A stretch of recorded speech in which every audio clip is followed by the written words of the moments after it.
سلام دوستان، در این ویدیو میخوایم به این پرسش پاسخ بدیم که چرا غرب تونست پیشرفت کنه و چه عاملی باعث شد که ما نتونیم پیشرفت کنیم. منبع ما در این ویدیو کتاب غرب چگونه غرب شد نوشته دکتر زیبا کلام است.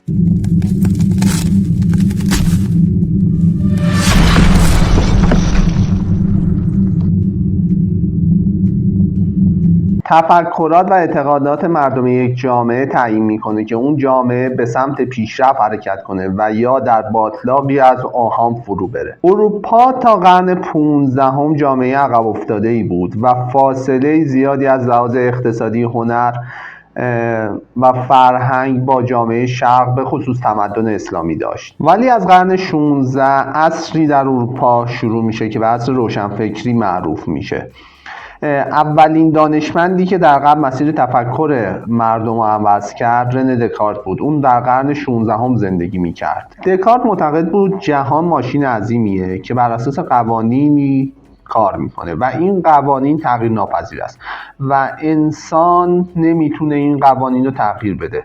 دکارت معتقد بود که خدا بر اساس اراده اولیه این قوانین رو به وجود آورده و جهان هم بر اساس همین قوانین اداره میشه و خدا هم دیگه هیچ دخل و تصرفی در قوانین جهان نداره و این یعنی که علت بیماری هایی مثل آبله و طاعون گناهکار بودن مردم نیست و کلیسا و دعا نمیتونه کمکی به مردم کنه. همونطور که در قرن 13 طاعون سیاه بیش از 60% اروپا رو نابود کرد و کلیسا هم نتونست کمکی بکنه و علت خوشسالی بی‌حجاب بودن مردم اون جامعه و گناهکار بودن اونا نیست و باید به دنبال علت این وقایع بگرد. نفر دومی که گام بلندی در جهت روشنگری جامعه اروپا برداشت اسپینوزا بود. اسپینوزا پدر یهودی داشت و مجذوب تفکرات دکارت میشه و به باورهای یهودی شک میکنه. توسط جامعه یهودی طرد میشه. اسپینوزا در آثارش از آزادی مذهبی دفاع میکرده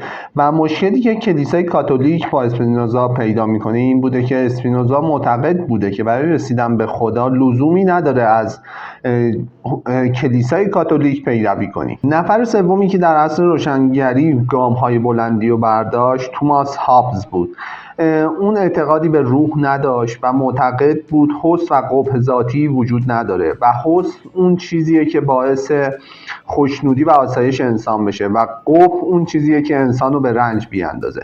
و شهرت بیشتر هابز به خاطر ارائه الگوی حکومتی بود که در قرن 17 ارائه داده بود و بر طبق اون الگو حکومت هابز مشروعیتش رو از آسمان ها نمی گرفت و بلکه مشروعیتش رو از مردم می گرفت. نفر چهارم عصر روشنگری جان لاک بود. جان لاک الگویی برای حکومت ارائه میده. جان لاک معتقد بوده که حکومت باید مقتدر و قوی باشه تا بتونه از حقوق شهروندان در مقابل زورگویی بعضی از افراد دفاع کنه و بتونه وظایفش رو به درستی انجام بده. ولی مشکلی که جان لاک با اون روبرو بود این بود که وقتی حکومت بیش از حد قوی بشه خودش باعث زورگویی به مردم میشه. هنر جان لاک اینجا بود که الگویی که ارائه میده حکومت رو محدود به قانون میکنه و حکومت نمیتونه خارج از چارچوب قانون عملی انجام بده. در گام دوم جان لاک حقوقی رو برای مردم تعیین میکنه و حکومت ها نمیتونن این قوانین رو نقض کنن. این حقوق باعث میشه که حکومت ها نتونن به نام اجرای قانون تفسیرشون از قانون اراده خودشون رو به مردم تحمیل کنن. او این حقوق طبیعی نامگذاری میکنه و حق حاکمی و حق مالکیت، حق زنده بودن و حق آزادانه انتخاب مذهب جزو این حقوق بوده و انسان با این حقوق متولد میشه و تا دم مرگ هیچ حکومتی حق نداره جان انسانی رو بگیره و یا او را وادار به پذیرش مذهبی کنه و یا به بهانه اموالش رو تصرف کنه و حکومت ها مجاز نبودن به اسم مصلحت، منافع ملی، جنگ ارادهشون رو به مردم تحمیل کنن و فقط باید در چارچوب قانون عمل میکردن. در گام سوم جان لاک حکومت رو به 3 قسمت تقسیم کرد که قدرت در یک بخش متمرکز نباشه: قوه اجراییه، قوه مقننه و بخش قضایی. نفر 5 عصر روشنگری نیوتن بود. نیوتن با کشفیاتش نشون داد که دکارت زیاد بیراه هم نرفته و جهان بر اساس قوانینی اداره میشه.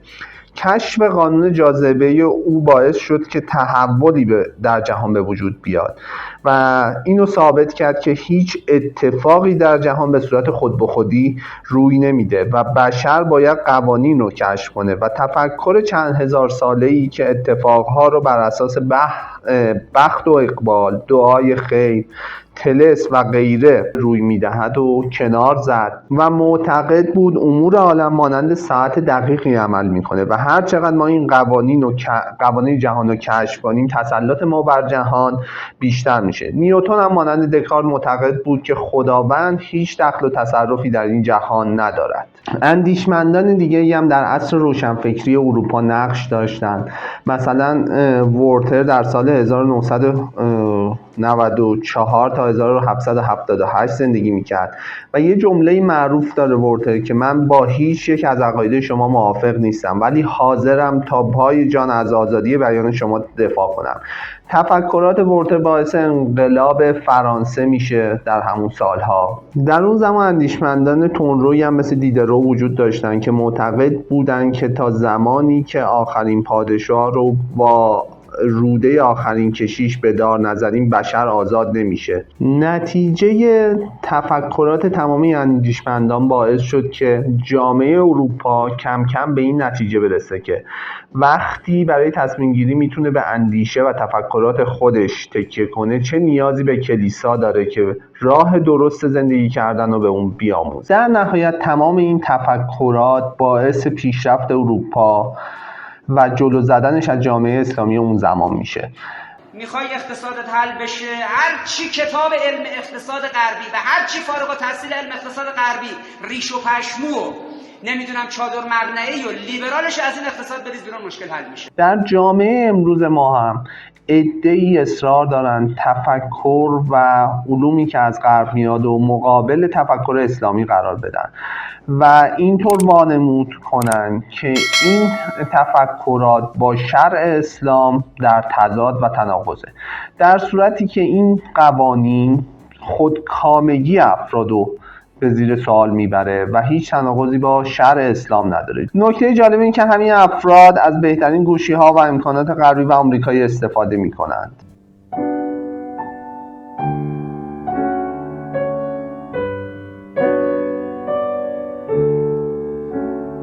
صادق زیباکلام در 22 خرداد 1327 در محله آبمنگل تهران در جنوب خیابان ری متولد شد. پدرش تاجر بود. او پس از اخذ دیپلم در سال 1345 در دانشگاه تهران قبول می شود، ولی پدرش با تحصیل او در ایران مخالف بود و او را روانه اتریش می کند. در اتریش با تفکرات مارکسیست آشنا می شود و تحصیل خود را نیمه تمام می گذارد. به توصیه پدرش به انگلستان می رود. در آنجا بعد از طی دوره 2 ساله کالج وارد دانشگاه می شود و در رشته مهندسی شیمی مشغول به تحصیل می شود. او بعد از اتمام دوره کارشناسی وارد دوره کارشناسی ارشد و سپس دکترای مهندسی شیمی در دانشگاه برادفورد می شود. در تابستان 1353 وقتی وارد ایران می شود توسط ساواک دستگیر و به اتهام خرابکاری علیه حکومت به 3 سال زندان محکوم می شود. هارولد ویلسون که در آن زمان ریاست دانشگاه برادفورد را به عهده داشت تلاش‌های زیادی را برای آزادی زیباکلام انجام داد که بی‌نتیجه ماند. در نهایت در شهریور 1355 بعد از 2 سال زیباکلام از زندان آزاد می شود، ولی ساواک مانع بازگشت وی به انگلستان می شود. بعد از انقلاب در سال 1363 برای ادامه تحصیل به انگلستان باز می گردد، ولی به جای تحصیل در رشته مهندسی شیمی به علوم انسانی روی می آورد. و کارشناسی ارشد و دکترای خود را از دانشگاه برادفورد می‌گیرد و در سال 1369 به ایران برمیگردد و در دانشگاه حقوق و علوم سیاسی دانشگاه تهران مشغول به کار می‌شود. زیباکلام به خاطر اظهار نظر درباره پرونده هسته‌ای ایران و مطرح کردن اینکه پرونده هسته‌ای ایران چه حاصلی برای مملکت داشته به 1.5 سال حبس محکوم می شود که در آبان 1393 این حکم به پرداخت جزای نقدی تغییر پیدا می کند. زیباکلام از روی پرچم آمریکا و اسرائیل که در کف دانشگاه نقاشی شده بود عبور نکرد. وی در این موضوع گفت پرچم هر کشوری هویت و نماد ملت آن کشور است. زیرا پا گذاشتن و آتش زدن پرچم یک کشور غلط است و اصلا چه کسی مسئولیت نابودی اسرائیل را به ما داده است. زیباکلام ضمن بیان این که علت دشمنی رژیم صهیونیستی با ایران به خاطر این است که ما می‌خواهیم آنها را محو کنیم گفت من کشور اسرائیل را به رسمیت می‌شناسم چون سازمان ملل آن را به رسمیت می‌شناسد. وی در مناظره‌ای بیان کرد اگر آمریکا ستیزی را از نظام و رهبری جمهوری اسلامی بگیریم دیگر هیچ حرفی برای گفتن نخواهند داشت. برخلاف نظر حکومت، صادق زیباکلام رضاشاه را فردی خادم می‌داند که با سرکوب یاغیان مختلفی که در گوش و کنار ایران سر برآورده بودند، یکپارچگی ایران را حفظ کرد و در دوران رضاشاه صنعت ایران با رشد بسیاری مواجه شد و صنایع راهن، نساجی، راهسازی و بانکداری از موفقیت‌های آن دوران است. او کتابی هم درباره رضاشاه نوشته است که هیچ وقت در ایران اجازه چاپ پیدا نکرد و در انگلستان چاپ شده است. البته نسخه صوتی این کتاب در کانال یوتیوب آقای زیباکلام موجود است.